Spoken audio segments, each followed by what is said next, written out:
Hi hello film lovers, welcome to Jigel Raja. And మన energetic star Ram Pothineni garu birthday సందర్భంగా ఈరోజు ఒక ఫస్ట్ పోస్టర్ ఒకటి రిలీజ్ చేశారు భయ్య. First of all Ram Pothineni గారికి many more happy returns of the day. అంటే ఆయన ఎనర్జెటిక్ స్టార్ అని ఫ్యాన్సే ఆయనకు ఒక బిరుదు ఇచ్చారు. అంటే అంత ఎనర్జెటిక్గా, అంత అంటే ఎలా అంటే చాలా స్ట్రాంగ్గా మంచి యాక్టింగ్ పర్ఫార్మెన్స్ ఇవ్వగలిగే యాక్టర్ ఎవరైనా ఉన్నారా అంటే ఆయన రామ్ పోతినేని గారు కూడా ఒకరనమాట అందులో. సో ఆ ఎనర్జెటిక్ స్టార్ ఇచ్చిన పోస్టర్ వెనక అండ్ ఇప్పుడు ర్యాపో 23rd మూవీ వెనుకున్న కొన్ని ఇంట్రెస్టింగ్ విషయాలు ఈ వీడియోలో మాట్లాడుకుందాం. వీడియోని స్కిప్ చేయకుండా ఎన్ని వరకు చూడండి. అండ్ ఇంతవరకు మన జిగేల్ రాజు యూట్యూబ్ ఛానల్ని సబ్స్క్రైబ్ చేయకుండా ఉంటే ప్లీజ్ సబ్స్క్రైబ్. ఫస్ట్ థింగ్, నేను ఆల్రెడీ బిఫోర్ ఒక వీడియో చేశానండి. అంటే ఇలా ఒక పోస్టర్ రిలీజ్ చేశారు, మైక్ ఇలా చేతిలో పట్టుకొని బ్లడ్ అలా స్ప్లిడ్ అవుతూ ఉంటుంది. అండ్ పబ్లిక్ ముందుకు రేపు May 15th రాబోతున్నాను అని చెప్పేసి ఒక పోస్టర్ అనేది రిలీజ్ చేశారు. అంటే అది సినిమాకి సంబంధించిన పోస్టర్ అయితే కాదు, అంటే లైక్ ఇప్పుడు పోస్టర్ రిలీజ్ చేశారు కదా, అలాంటి పోస్టర్ అయితే కాదు, నార్మల్ పోస్టర్ అనమాట. జస్ట్ ఇలా రాబోతున్నాను అని చెప్పడానికి ఒక పోస్టర్ రిలీజ్ చేశారు. ఆ పోస్టర్ని డిస్ప్లే చేస్తూ నేను ఒక వీడియో చేశాను. ఆ వీడియో కింద కామెంట్లు వస్తున్నాయి అనమాట, ఒకసారి నువ్వు చేసి చూపించరా డైరెక్షన్ అనేసి.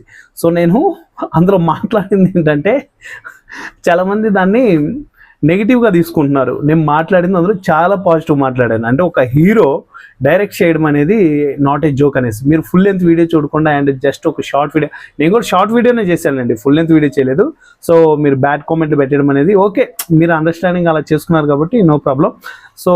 మనం ఇంకా లేట్ చేయకుండా మ్యాటర్కి వెళ్ళిపోదాం. రామ్ పోతినేని గారి ఫస్ట్ ఆయన డైరెక్షన్లో వస్తున్న సినిమా ఇది. ఈ సినిమాకి నాకు తెలిసి హైప్ మామూలుగా ఉండదు. ఈ 2026లోనే రిలీజ్ అనుకుంటున్నాను మేబీ ఇది. ఏదేమైనా కూడా మామూలు హైప్ ఉండదు, ఎందుకంటే ఆయన డైరెక్ట్ చేసుకుని ఆయనే లీడ్ క్యారెక్టర్గా చేస్తున్నారు కాబట్టి. ఓకే, ఫస్ట్ అప్డేట్ ఏంటి అంటే ఇది ర్యాపో సినిమాటిక్స్. అంటే ఇప్పుడు లోకేష్ కనకరాజు సినిమాటిక్ యూనివర్స్ అంటాం కదా, అలాగా ఇది ర్యాపో సినిమాటిక్ అనమాట. సినిమాటిక్స్ అంటే ఇది కూడా ఒక యూనివర్స్. ఇందులో కూడా నాకు తెలిసి సిరీస్గా రావచ్చు, అలా ప్లాన్ చేస్తుండొచ్చు అని అనిపిస్తుంది ఫస్ట్ ఆఫ్ ఆల్. అండ్ ఈ పోస్టర్ గురించి మాట్లాడాలంటే అసలుకి ఇక్కడ మీరు డిస్ప్లే చేస్తాం చూడండి భయ్య. ఈ కటింగ్ అంతా కూడా ఇలా మొత్తం జీరో పెట్టేసి ఇక్కడ ఓన్లీ పైన మాత్రం హెయిర్ ఉంచేసి అలా బ్లడ్ కానీ అంటే ఆ బ్లాక్ ఎఫెక్ట్, ఆ పోస్టర్ డిజైనింగ్ వేరే లెవెల్ ఉంది కదా. అంటే ఒక డైరెక్టర్కి ఉండాల్సిన లక్షణాలు పోస్టర్లో కనపడిపోతున్నాయి. ఓకే, రామ్ పోతినేని గారు హ్యాండిల్ చేస్తారు ఈ మూవీని 100% అని అక్కడ తెలుస్తుంది. ఎందుకంటే ఆ పోస్టర్లోనే చాలా డీటెయిలింగ్ ఇచ్చారు. ఆయన సినిమాటిక్ యూనివర్స్ అని, అంటే సినిమాటిక్స్ అని స్టార్ట్ చేస్తున్నారు. ర్యాపో సినిమాటిక్స్ ఆయన స్టార్ట్ చేశారు. అలాగే ఈ క్యారెక్టర్ పేరు వీరా. మీరు చూడండి ఆయన బ్యాక్గ్రౌండ్లో, అంటే జాకెట్ పైన బ్యాక్ సైడ్ ఉందనమాట. ఆ క్యారెక్టర్ పేరు వీరా ఇంట్రడక్షన్ పోస్టర్ ఇది. దీనికి ప్రొడ్యూసర్ వచ్చేసి కృష్ణ పోతినేని. అంటే నాకు పర్టికులర్గా తెలీదు కృష్ణ పోతినేని అంటే ఎవరనేది. నేనేమనుకున్నా అంటే వాళ్ళ బ్రదర్ తోటి, వాళ్ళ బ్రదర్ అవ్వచ్చు లేదా వాళ్ళ రిలేటివ్స్లో ఎవరైనా ఒక పర్సన్ అయ్యి ఉండొచ్చు, ఆయనే ప్రొడ్యూస్ చేస్తున్నారేమో అనిపిస్తుంది. మేబీ ఇది ఇలా కూడా జరిగి ఉండొచ్చు, ఎందుకంటే ఆయన డైరెక్ట్ ఆయనే చేస్తున్నారు కాబట్టి ఆయన సినిమా పైన ఉన్న నమ్మకంతో ఆయనే ఇన్వెస్ట్ చేస్తూ కో ప్రొడ్యూసర్గా ఎవరైనా తీసుకుని ఉండొచ్చు, లేదా మేజర్ ప్రొడ్యూసర్గానే బయట నుంచి వాళ్ళ రిలేటివ్స్లో నుంచే ఇన్వాల్వ్మెంట్ చేసినట్టున్నారు. ఎందుకంటే కృష్ణ పోతినేని, కృష్ణ అంటే నార్మలే, అండ్ పోతినేని ఉంది కదా, రామ్ పోతినేని అంటేనే వాళ్ళ ఇంటి పేరు. ఆయన పోతినేని అనే కృష్ణ గారిని తీసుకుంటున్నారు కాబట్టి. అండ్ ప్రొడ్యూసర్ కూడా అదర్ పర్సన్ అయితే కాదు, ఆయనే ప్రొడ్యూస్ చేస్తున్నారు. Okay, and director, writer and by director అనమాట. అంటే చాలామంది ఏంటంటే సినిమా రైటింగ్ వేరే వాళ్ళకి ఇచ్చి వాళ్ళు డైరెక్ట్ చేసుకుంటారు, అంటే హీరోగా చేస్తూ కూడా. మ్యాక్సిమం మలయాళం మూవీస్ ఇలాంటి చాలా మూవీస్ ఉన్నాయి, కానీ ఇక్కడ ఏంటి writer and director by Ram Pothineni. Okay, ఆయనే డైరెక్ట్ చేసుకుంటున్నారు. సెకండ్ వచ్చేసి ఈ సినిమాకి పెట్టిన వర్కింగ్ టైటిల్ అయితే ఇంకా ఎక్కడ అనౌన్స్ చేయలేదు భయ్య. ర్యాపో 23 అని ఇచ్చారు అంతే. ఇంకా టైటిల్ అనేది మరి ఎప్పుడు రిలీజ్ చేస్తారో ఏంటో తెలియదు. ఈరోజు పుట్టినరోజు సందర్భంగా సడన్ సర్ప్రైజ్ అనమాట, బాంబుల పేల్చారు. అంటే ఆయనే డైరెక్ట్ చేసుకుంటున్నారు ఆయన సినిమాకి అనే కొన్ని వార్తలు వినిపించాయి, కానీ సడన్గా ఏంటో మరి తెలియదు, ఇంకా చూడాలి రాబోయే టైటిల్, అంటే ఫిక్స్డ్ టైటిల్ అనేది ఒకటి పెడతారు కదా మూవీకి, ఆ టైటిల్ ఏం పెడతారు ఏంటి అనేసి ఇంకా రాబోయే రోజుల్లో చూడాలి. అండ్ ఫైనల్గా ఈ మూవీ రిలీజ్ వచ్చేసి December 2026 అని అయితే పోస్టర్లో క్లియర్గా కనపడుతుంది. కానీ దీని మీద మనం అండర్స్టూడ్ అవ్వలేము, ఎందుకంటే ఫిక్స్డ్గా ఇవాళ రేపు ఎలా ఉన్నాయండి మూవీస్.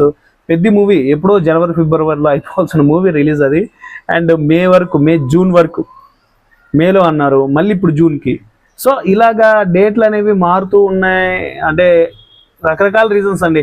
అది సినిమా బిజినెస్ అవ్వచ్చు, సినిమా కంప్లీట్ అవ్వకపోవడం అవ్వచ్చు, వీళ్ళు ముందే కంగారు పడి అంటే వీళ్ళకి ఒక టార్గెట్ ఉంటుంది. ఓకే, ఈ టార్గెట్లో మూవీ కంప్లీట్ చేసి రిలీజ్ చేయాలనే ప్లానింగ్స్ ఉంటాయి. ఆ ప్లానింగ్స్ అన్ని కూడా ఓవర్కమ్ అయిపోతున్నాయి ప్రజెంట్ సిచ్యువేషన్స్ అవి. సో ఇవన్నీ దాటుకొని ఇక ర్యాపో 23 మూవీ డిసెంబర్లో వచ్చిందంటే మాత్రం అక్కడ కూడా ఒక నమ్మకం ఏర్పడుతుంది రామ్ పోతినేని గారు అంటే. ఓకే, ఆయన కరెక్ట్గా అనౌన్స్ చేశారంటే చాలా గట్టిగా ప్లాన్ చేస్తారనేసి నేనైతే ఈ మూవీ కోసం చాలా ఎగ్జైటెడ్గా ఎదురు చూస్తున్నాను. ఎందుకంటే ప్రజెంట్ రామ్ పోతినేని గారు స్మార్ట్, డబుల్ స్మార్ట్, ఈ 2 మూవీస్లో కూడా అసలు ఆయన లుక్, ఆ ఎనర్జెటిక్ ఫీల్ అంతా వేరుంటుంది. సో ఇక్కడ చూస్తుంటే కూడా అదే గెటప్ లా కనిపిస్తుంది. మీరు అక్కడ డైరెక్ట్ చేస్తున్న ఒక షార్ట్ ఉంటుంది, నేను బిఫోర్ వీడియోలో చెప్పాను. ఆ షార్ట్లో కూడా ఏంటంటే స్మార్ట్ శంకర్లో కాస్ట్యూమ్ ఎలా ఉన్నాయో అలాగే ఉంది అక్కడ. ఆ ప్యాంట్ కానీ, అంటే బోరాన్ అంటాం కదా, ఆ టైప్లో ఉండే కాస్ట్యూమ్స్ అన్నీ కూడా వేరే లెవెల్ ఉన్నాయి. కానీ ఇక్కడ మాత్రం వీరా అంటే కొంచెం పవర్ఫుల్ నేమ్. సో ఈ క్యారెక్టర్ కూడా ఫ్రంట్ రివీల్ చేయలేదు, ఓన్లీ బ్యాక్ రివీల్ చేశారు. మీకు ఆ కటింగ్ అవన్నీ చూస్తుంటే రీసెంట్ వీరా అనమాట, అంటే ప్రజెంట్ 2026 వీరా అనుకుంటున్నాను. వీరా అంటే నేమ్ వచ్చేసి ఓల్డ్, అండ్ లుక్ చూస్తే ప్రజెంట్ ఉంది, అండ్ ర్యాపో సినిమాటిక్స్ అని ఉంది. ఏదో గట్టిగానే ప్లాన్ చేస్తారని నాకైతే అనిపిస్తుంది. సో మీరేమంటారు కామెంట్ చేయండి. ఈ పోస్టర్ మీరు కనుక చూస్తుంటే మీకు ఎలా అనిపించింది, అండ్ సినిమా ఏ లెవెల్లో ఉంటుంది అనే ఎక్స్పెక్టేషన్స్ ఉన్నాయి కింద కామెంట్ చేయండి. నాకైతే సినిమా హిట్ కొడుతుందేమో అనిపిస్తుంది. ఏమో అనే ఒక సస్పెన్స్ ఎందుకు పెట్టా అంటే, అది మూవీ వచ్చేంత వరకు మనం ఏం చేయలేము. ఎందుకంటే ఒక మూవీ రిలీజ్ అవ్వడానికి చాలా ఏమంటారు, అవన్నీ దాటుకొని అప్ అండ్ డౌన్స్ అన్ని దాటుకొని రిలీజ్ అవ్వాలి. ఫస్ట్ ఇప్పుడు పోస్టర్ లాంచ్ చేశారు, తర్వాత గ్లిమ్స్ ఉంటాయి, మళ్ళీ తర్వాత టైటిల్ అనౌన్స్ ఉంటుంది, టీజర్ ఉంటుంది, ట్రైలర్ ఉంటుంది, సాంగ్స్ ఉంటాయి. ఇవన్నీ రిలీజ్ అయిన తర్వాత ఫైనల్గా మూవీ రిలీజ్ అవ్వాలి. సో కొంచెం గ్యాప్ వస్తుంది, 100% వస్తుంది. నాకు 2026 వాళ్ళు December 2026 అంటేనే డౌట్ లేదు. అక్టోబర్, నవంబర్ ఏమైనా ఇచ్చుంటే ఓకే, ఈ 2 నెలల్లో కాకపోయినా డిసెంబర్లో అవుతుందేమో, డిసెంబర్ కాకపోయినా జనవరిలో అవుతుందేమో నాకు కొంచెం హోప్ ఉండేది. కానీ వాళ్ళు డైరెక్ట్ డిసెంబర్ ఇచ్చేవారు కాబట్టి జనవరి అవ్వచ్చు, ఫిబ్రవరి అవ్వచ్చు, మే అవ్వచ్చు, జూన్ అవ్వచ్చు, ఎప్పుడు అవుతుందో చెప్పలేం. సో అఫీషియల్గా అయితే మాత్రం రిలీజ్ డేట్ కాలేదు, అండ్ ఈ పోస్టర్లో ఇచ్చిన రిలీజ్ డేట్ ఇది. సో ఫైనల్గా టాపిక్ అయితే ర్యాపో 23rd పోస్టర్ గురించిన వీడియో ఇది. ఎలా అనిపించింది కింద కామెంట్లో తెలియచేయండి. అండ్ బిఫోర్ ఎవరైతే నెగిటివ్ కామెంట్స్ పెట్టారో వాళ్ళు మళ్ళీ పాజిటివ్ కామెంట్స్ పెట్టాలని నేనైతే కోరుకుంటున్నాను. సో ఈ అప్డేట్ ఎలా అనిపించింది కింద కామెంట్లో తెలియచేయండి. ఇంతవరకు మన ఛానల్ని సబ్స్క్రైబ్ చేయకుండా ప్లీజ్ సబ్స్క్రైబ్. అలాగే మన ఇన్స్టాగ్రామ్ పేజ్ని కూడా ఫాలో అయిపోండి. నెక్స్ట్ వీడియోలో మళ్ళీ కలుసుకుందాం. Thank you.